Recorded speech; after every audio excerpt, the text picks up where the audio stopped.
Rajang Semeng, apa kabar saudara? Berita Bali kini hadir menjumpai Anda bersama saya Bavani Nafaratri. Serangkaian berita aktual seputar Bali telah kami siapkan untuk Anda. Berikut 3 berita utama untuk hari ini.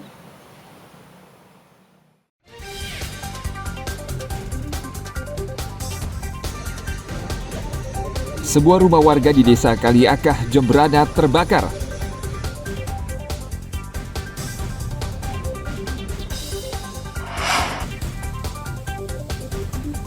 Harga beras kualitas premium di pasar tradisional Tabanan masih tinggi.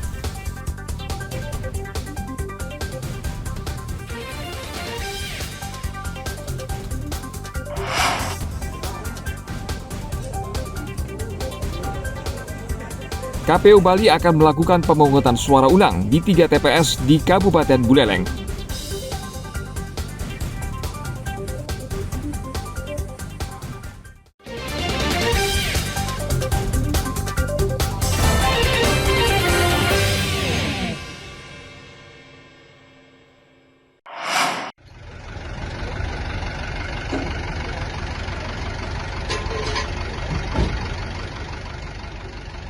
Rumah warga di Desa Kaliakah, Jembrana, Jumat siang lalu terbakar.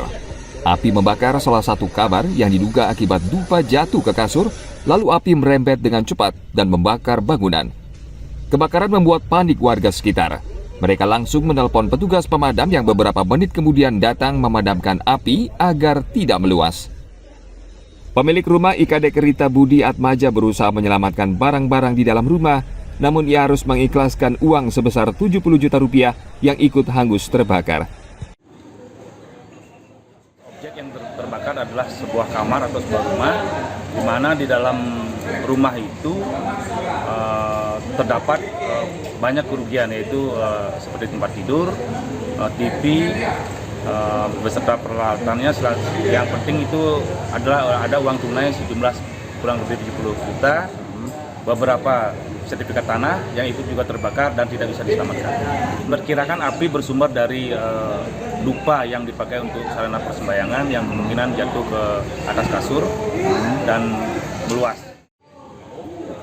Selain uang sebesar 70 juta rupiah, pemilik rumah juga harus mengurus kembali sertifikat tanah dan bangunan yang terbakar serta sejumlah barang berharga lainnya. Tim Liputan melaporkan dari Kabupaten Jembrana.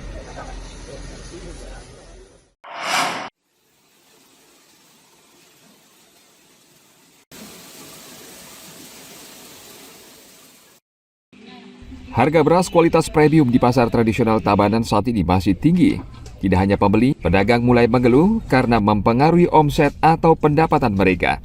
Sebelumnya harga beras Rp10.000 per kilogram, kini menjadi Rp14 hingga Rp15.000 per kilogram. Tingginya harga beras premium ini sudah terjadi sejak sebulan yang lalu, dan hingga saat ini belum ada tanda-tanda akan turun. Pedagang beras di pasar tradisional mengeluh karena kenaikan harga beras ini mempengaruhi penjualan. Biasanya mereka bisa menjual hingga 20 kg per hari, kini hanya setengahnya saja. Pedagang meminta pemerintah bisa menurunkan harga beras agar kembali normal seperti sebelumnya. Kalau untuk beras sangat tinggi, biasanya bersekitaran 10 ribuan.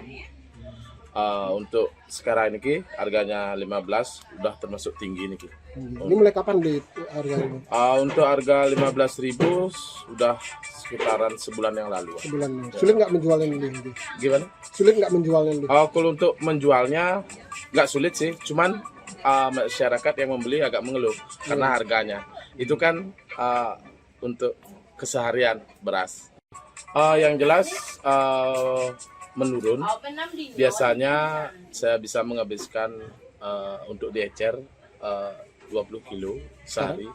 Untuk sekarang harga menurun bersekitaran 10 kilo sekarang. Berapa Bu beli beras sekarang per kilo Bu? 14.000. 14 Bu. Ini tinggi nggak menurut Ibu Bu?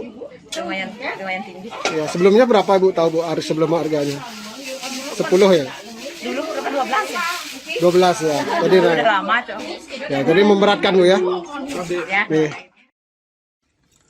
Sudah sebulan lebih harga beras terus naik. Baik pedagang maupun pembeli cemas karena harga sepertinya tidak akan turun dan makin naik. Jika kondisi ini terus terjadi, semakin memberatkan masyarakat. Harga beras jenis premium dan medium mencetak rekor kenaikan yang tinggi sejak sepekan terakhir. Pemerintah mengklaim stok beras justru melimpah, diduga persoalannya terletak pada masalah distribusi. Ada Agung Gede Agung melaporkan dari Kabupaten Tabanan.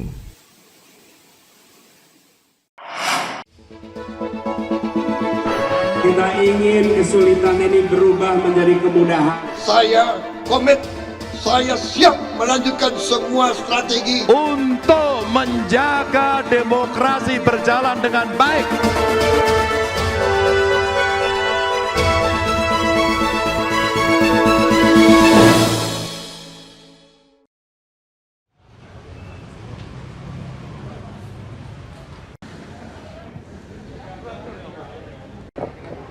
Jumlah anggota KPPS yang jatuh sakit saat melakukan rekapitulasi suara terus bertambah. Di Kabupaten Badung, 5 anggota KPPS di tingkat kecamatan tumbang akibat kelelahan saat pencoblosan dan penghitungan suara pada Rabu 14 Februari lalu. Mereka mengaku sakit akibat asam lambung, kelelahan hingga pusing. Mereka bertugas di Kecamatan Kuta Selatan, Mengwi, dan Kecamatan Kuta. Kondisi mereka hingga Kamis pekan lalu telah membaik setelah menjalani perawatan. KPU Badung telah memastikan KPPS tercover BPJS Kesehatan selama menjalani perawatan. Pelaksanaan pemungutan dan penghitungan suara kemarin khususnya di KPPS kami di Tanjung Benua, itu memang betul ada 3 orang KPPS kami yang mengalami sakit dan tidak dapat kembali melaksanakan tugas. Itu karena asam lambung koma, kemudian kelelahan dan terberat pusing-pusing. Jadi hal tersebut sudah dipastikan rekan-rekan teman-teman KPPS kami sudah ditindaklanjuti oleh tim medis dan dirujuk ke rumah sakit. Dan untuk tanggung jawab kami selaku penyelenggara pemilu sebelumnya itu kami pastikan seluruh KPPS kami itu di-cover oleh BPJS Kesehatan di Kabupaten ini. Untuk total di Kuta Selatan itu ada 3, di Mengwi itu ada 1, dan di Kuta ada 1. Ya tentu kami terus berkoordinasi dengan PPK maupun BPS mengawal memastikan rekan-rekan kami itu setelah proses pemungutan ini dapat segera pulih dan berkoordinasi nanti setelah lakukan. Hingga saat ini KPU mencatat ada 35 orang meninggal dunia saat bertugas dalam proses penghitungan suara. 23 diantaranya merupakan anggota KPPS, sementara yang jatuh sakit jumlahnya mencapai 2.800 orang di seluruh Indonesia. Ana Agung Gede Agung melaporkan dari Kabupaten Badung. Kita ingin kesulitan ini berubah menjadi kemudahan. saya komit, saya siap melanjutkan semua strategi Untuk menjaga demokrasi berjalan dengan baik.